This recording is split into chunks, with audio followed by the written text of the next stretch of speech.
In 1939, the world went to war with the weapons of the last war. By 1945, victory belonged to those who had reinvented the very nature of killing. When we think of the arsenal that won World War II, we conjure images of the Sherman tank, the P-51 Mustang, the M1 Garand rifle. These are the icons, the legends, that have been etched into popular memory. But a world war is not won by icons alone. It is won by thousands of unglamorous solutions to impossible problems, by weapons that did one brutal job better than anything else, and by technologies so secret that even their existence was classified alongside the atomic bomb. Today, we are ranking the 5 most deadly forgotten weapons of the American arsenal in World War II. These are not the famous tools of war. These are the ugly ducklings, the desperate innovations, and the invisible killers that historians often overlook. But make no mistake,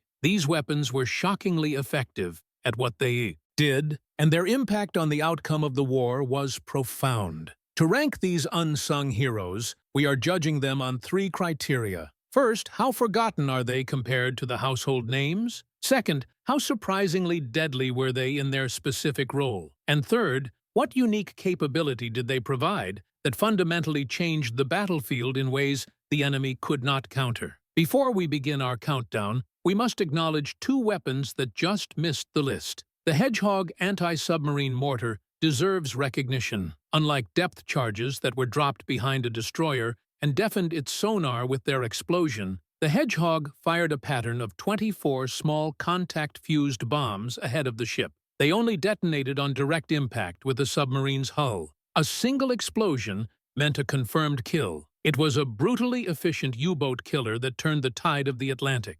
And we must mention the T-1E3 mine roller, nicknamed the Aunt Jemima. This massive 23-ton device used 2 10-foot diameter solid steel discs mounted in front of a Sherman tank to detonate mines safely. It was crude, it was awkward, and it was absolutely essential for breaching the German Siegfried line. But now, our top 5. At number 5 is a weapon of pure, primal terror, the M2 flamethrower. In the popular imagination, the flamethrower is almost a cinematic prop, a weapon of spectacle rather than strategic value. This perception could not be more wrong. In the brutal, close-quarters fighting of the Pacific War, the M2 flamethrower was an indispensable tool that solved a specific and horrifying tactical problem. The Japanese doctrine of defense was to fight to the last man from an elaborate network of caves, concrete pillboxes, and fortified bunkers. These positions were nearly immune to conventional weapons. Artillery could collapse the entrance, but the defenders would simply dig out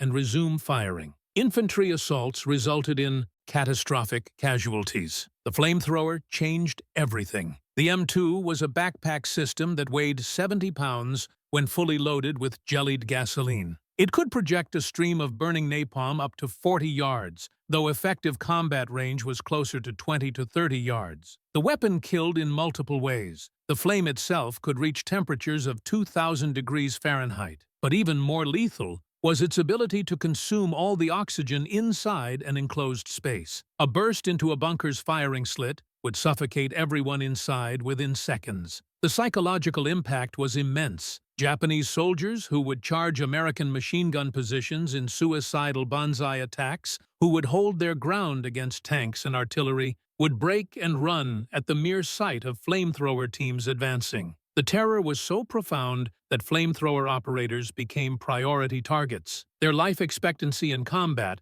was measured in minutes. This vulnerability led directly to the development of armored flamethrower tanks. The Sherman Zippo, officially designated the M4A3R3, mounted a Canadian Ronson flamethrower system with a range of up to 120 yards. It could carry enough fuel for 81-second bursts. These flame tanks became the indispensable spearhead of every major Pacific assault from Iwo Jima to Okinawa. The M2 flamethrower was a horrific weapon, but it was also a war-winning weapon that made the impossible task of digging Japanese defenders out of fortified positions achievable. At number 4 is a vehicle that never fired a shot in anger. The M5 high-speed tractor. American artillery was the cornerstone of Allied battlefield dominance in Europe. By some estimates, artillery was responsible for more than half of all German casualties. But a powerful gun is strategically useless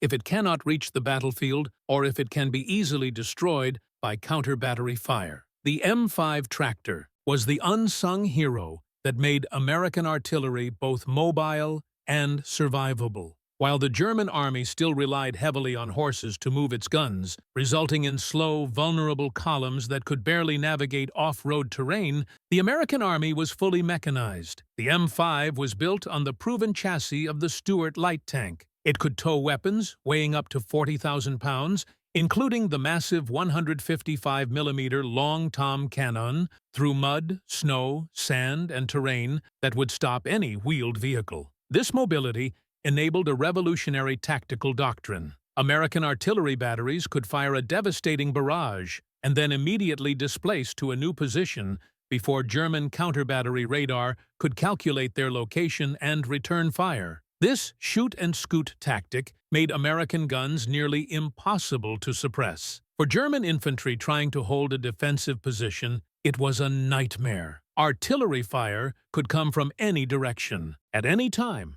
and there was no way to strike back at the guns that were killing you. The M5 also gave American commanders unprecedented operational flexibility. Artillery could be concentrated rapidly to support a breakthrough, then just as quickly shifted to respond to a German counterattack. The M5's deadliness was indirect but profound. It made the most powerful weapon system on the battlefield omnipresent and effectively unkillable. At number 3 is a tank destroyer that arrived late to the war, but delivered a shocking surprise to German armored crews who thought they were invincible: the M36 Jackson. By late 1944, Allied tankers faced a grim reality. The standard 75mm and 76mm guns mounted on Sherman tanks could not reliably penetrate the frontal armor of German Panther and Tiger tanks. American tank crews were being slaughtered. The M36 was a glass cannon, a lightly armored vehicle built on a Sherman chassis and topped with an open-topped turret. But it carried a weapon that German intelligence had badly underestimated: the high-velocity 90mm M3 gun. This was the same weapon used on the M26 Pershing heavy tank, but the M36 fielded it in large numbers months earlier. The Germans had no idea this gun was coming. During the Battle of the Bulge in December 1944, Panther crews who had felt invincible against standard Allied tanks suddenly found themselves being destroyed at ranges exceeding 1,000 yards. When firing specialized high-velocity armor-piercing ammunition, the M36 could penetrate over 12 inches of armor plate. This made it one of the only Allied weapons capable of reliably killing a Panther tank from the front and engaging even the dreaded King Tiger on equal terms. The M36 was not without flaws. Its open-topped turret left the crew vulnerable to artillery airburst, and its thin armor could be penetrated by even medium German guns.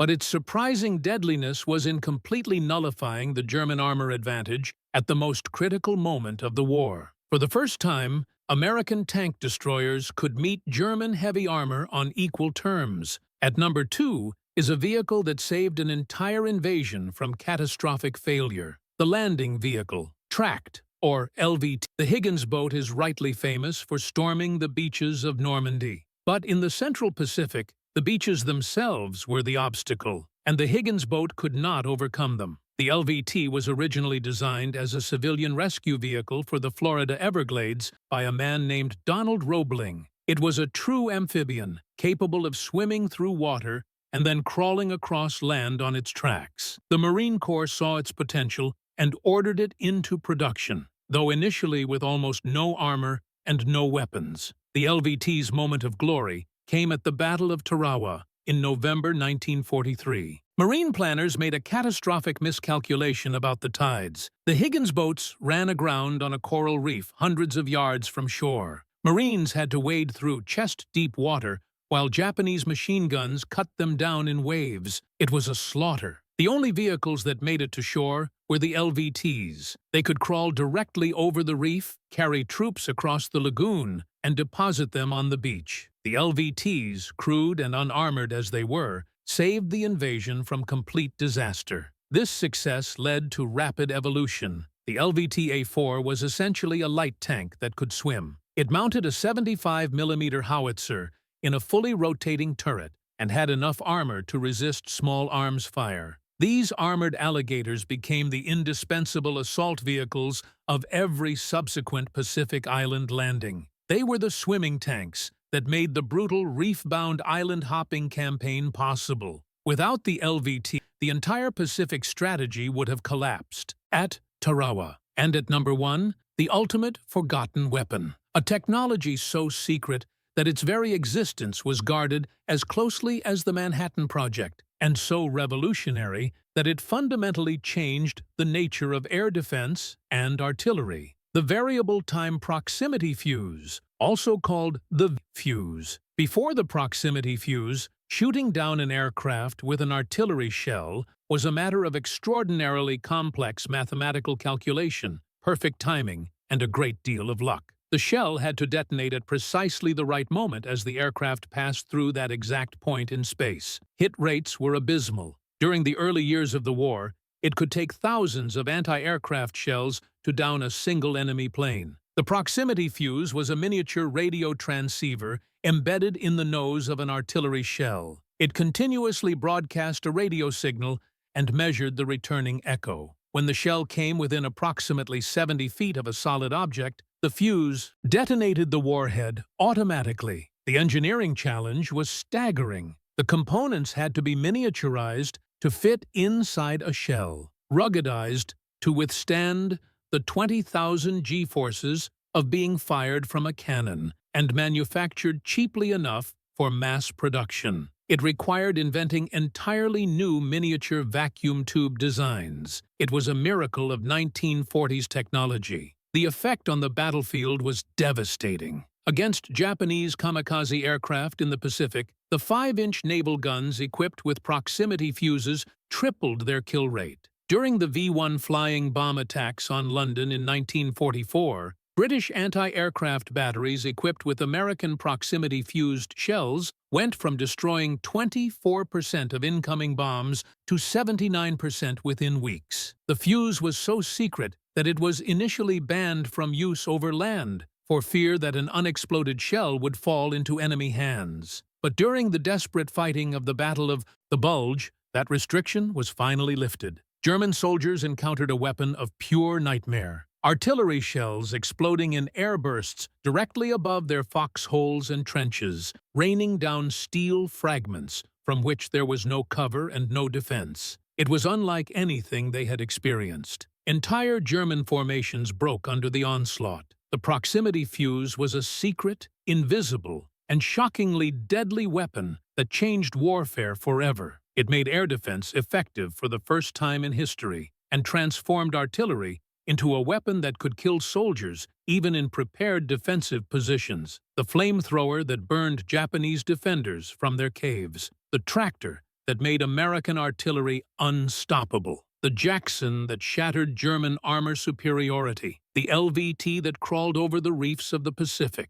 And the proximity fuse that made the sky itself a weapon. These are the forgotten arsenal. They were not always glamorous. They were not always elegant. But they were brutally, surprisingly, and decisively effective at solving impossible problems. They are proof that wars are won not just by iconic weapons, but by clever solutions, humble workhorses, and secret technologies that the enemy never saw coming. Which of these 5 forgotten weapons do you think was the most surprisingly effective? Did we get the ranking right? Let us know in the comments below. And for more deep dives into the machines of war, be sure to like, subscribe, and hit the notification bell.